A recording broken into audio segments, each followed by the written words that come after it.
now to Bondo, and I'm here with my colleagues. Let me start with you, Leto. I know it has been a long day. What do you make of the process? It has ended on time as was planned.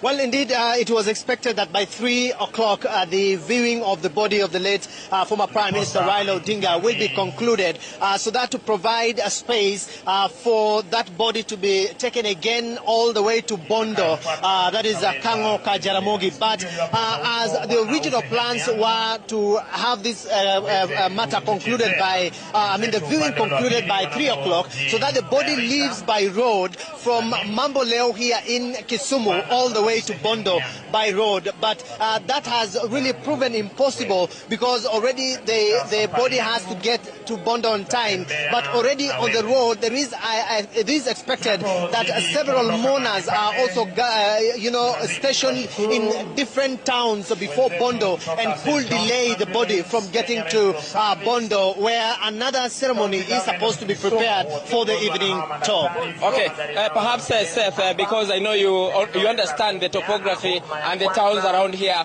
what would have been the challenge of moving the body of Raila Odinga by road from here to Bondo? What are the towns and what would have the situation been if that would have happened? Extremely chaotic, because you are trying to control the normal traffic that involves motor vehicle. This time, a motorcade, a procession from the Jomo Kenyatta Mamboleo Stadium all the way to Bondo.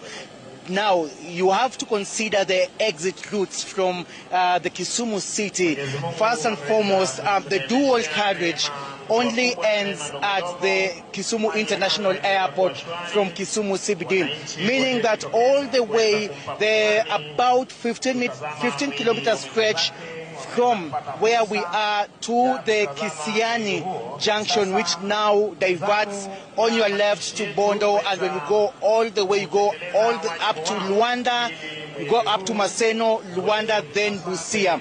Now, just reaching the kiwanja-ini junction is about 15 kilometers of a single lane. I understand they were supposed to close the roads, but because of this particular massive movement that involves not only the official procession motor vehicles, but also people as well. So unlike what happened with the late general, this time they have opted, just to ease and pressure on the road and just to make a very quick. So it is touch and go in terms of airlifting of the body to Opoda, and that one also, minimizes the risk.